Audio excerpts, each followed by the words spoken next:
Hello. In this lesson, we will look in detail at the histogram of oriented gradients technique, or HOG for short, for recognizing objects in images.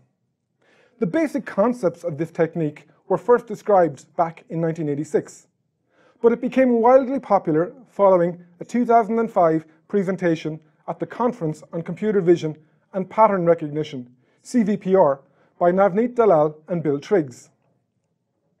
HOG initially focused specifically on pedestrian detection in static images, although, like Viola-Jones, the classifier can be trained to detect a variety of object types.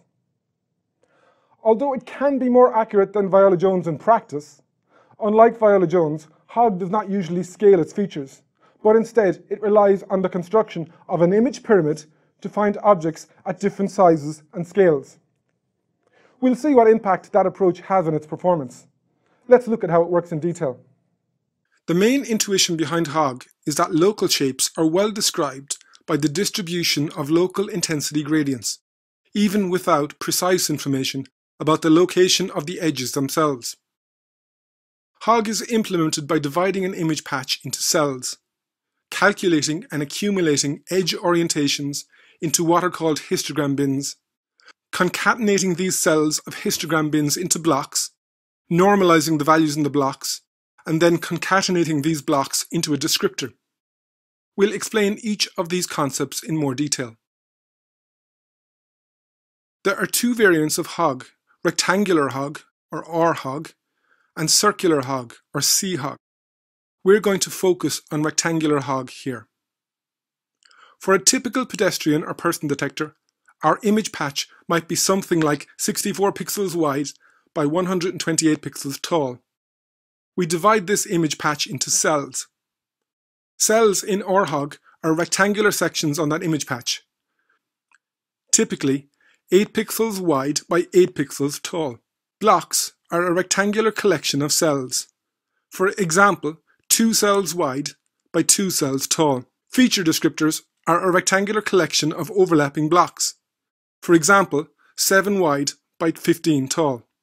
Blocks typically overlap each other by 1 cell. As HOG is just a feature descriptor, it needs to be used with a classifier in order to decide whether a particular object is present in the image or not. It is often used with a classifier called a support vector machine. So, what are these gradients? Gradients are sharp edges or color changes in the image. They are calculated by convolving two masks, as shown, against the image pixels to calculate a delta x and delta y value respectively. With these values, the angle of the gradient is easily calculated as the arctan of delta y divided by delta x. The magnitude is the square root of the sum of the squares of delta x and delta y. Let's look at an example of this. Assume we are dealing with a grayscale image. If we are centered on the pixel shaded in pink, we can see the pixel to the left has a value of 250 and the pixel to the right has a value of 50. Delta x is then equal to minus 200. Similarly, in this example, the pixel above has a value of 250 and the pixel below has a value of 50. Then delta y ends up with a value of minus 200. We can easily calculate our magnitude to be approximately 282.8 and our angle to be 45 degrees. How do we bin these values into a histogram? In the case of a pedestrian detector, Dalal and Triggs found that 9 unsigned bins representing angles between 0 and 180 degrees worked best.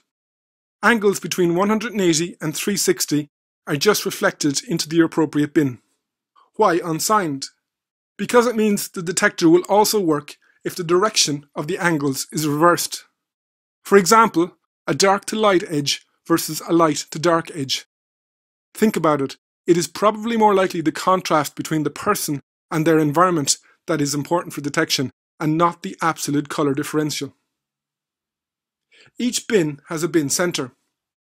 Our 45 degrees angle is closest to the center of bin 3, and its next closest bin center is bin 2.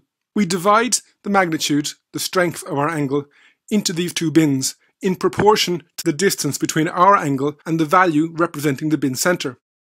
So we end up getting 70.7 going into bin 2 and 212.1 going into bin 3, as shown. Some implementations further interpolate into equivalent histogram bins in neighbouring cells in the block based on distance. This can greatly improve the detection accuracy, but is computationally expensive. These interpolations help avoid aliasing, where two image patches, which are perceptually very different, can end up with similar histogram bins. Once the bins of the relevant cells are concatenated into a block, the block is then normalized to make it invariant to changes in illumination. A number of norm functions were tested by Dalal and Triggs, including L1 norm, L1 square root, L2 norm, and L2 hysteresis. L2 norm is commonly used. If you think about what the cells and blocks encode, they are capturing coarse spatial information by their positioning. Our feature descriptor contains blocks that are overlapped typically by a cell, so even though it is only 4 blocks wide and 8 high for a typical pedestrian detector, we end up with 7 possible horizontal block positions times 15 possible vertical block positions. As the descriptor is built up, the blocks scan across the image patch, and each block contains the binned magnitudes for the gradients in that particular region. All these end up concatenated into a large vector of features. For the variant of hog we have described, that can be 9 bins times 4 cells times 7 horizontal block moves times 15 vertical block moves. You can see in these images how the image is converted into blocks and how normalizing brings out the weaker gradients that might not be as well illuminated.